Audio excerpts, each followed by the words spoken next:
Assalamualaikum warahmatullahi wabarakatuh. Perkenalkan, nama saya Rizky Abdi Prasetya, nomor 32 dari kelas RPLB. Kali ini saya akan menjelaskan tentang normalisasi data. Lanjut ke materi. Materi yang pertama, pengertian normalisasi data. Yang kedua, tujuan normalisasi data. Ketiga, jenis normalisasi data. Keempat, contoh penerapan normalisasi data. Kita yang pertama, yaitu pengertian normalisasi data. Normalisasi merupakan sebuah teknik dalam logical design, sebuah basis data yang mengelompokkan atribut dari satu relasi sehingga membentuk struktur relasi yang baik tanpa redundansi. Normalisasi adalah proses pembentukan struktur basis data sehingga sebagian besar ambiguity bisa dihilangkan. Next. Tujuan normalisasi data.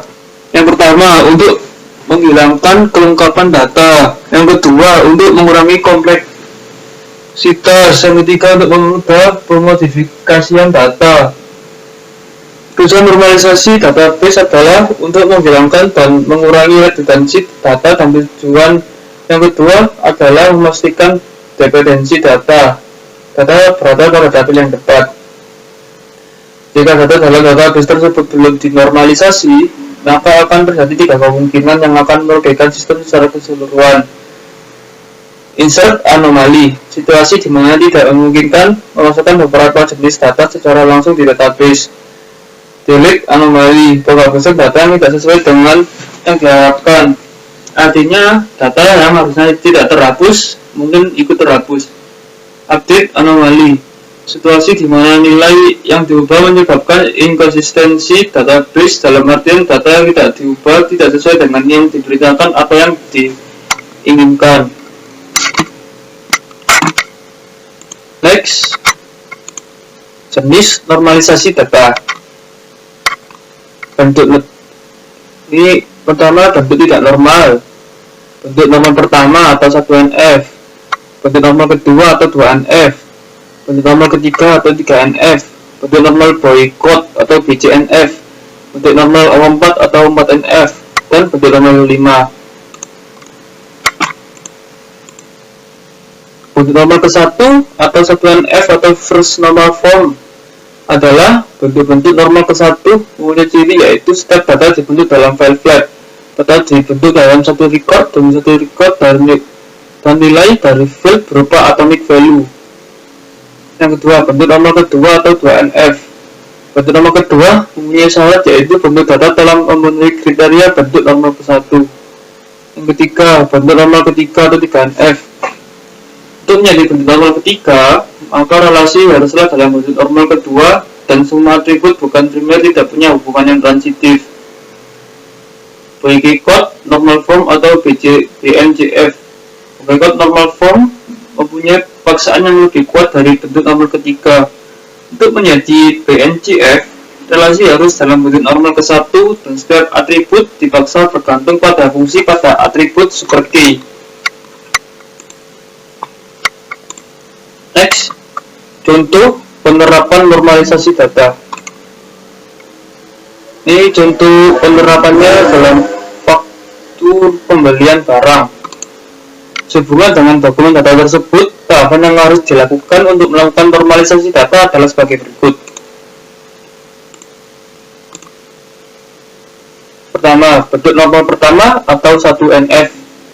Dengan normal pertama, kita dapat membuat satu relasi yang terdiri dari 11 atribut, yaitu yang pertama, nomor faktur, kode supplier, nama supplier, kode barang, nama barang, tanggal, jatuh tempo, kuantiti, harga, jumlah, dan total. Sehingga hasil dapat membentukkan normal pertama atau 1NF atau sebagai berikut ini. Relasi faktur pembelian. Yang kedua, bentuk normal kedua atau 2NF.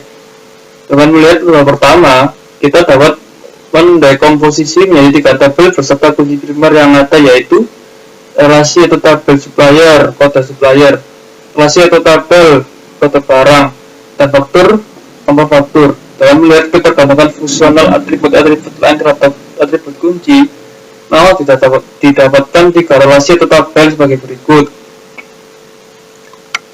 5G pada tabel supplier adalah kode supplier. 5G pada relasi atau tabel barang adalah kode barang. 5G pada relasi atau tabel faktur adalah nomor faktur. Sedangkan 4G-nya adalah kode barang dan kode supplier.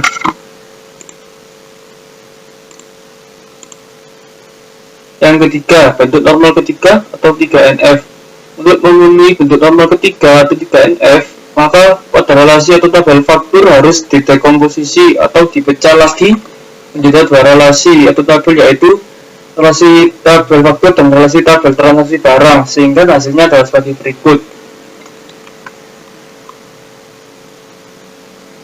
Kamus data dari masing-masing relasi.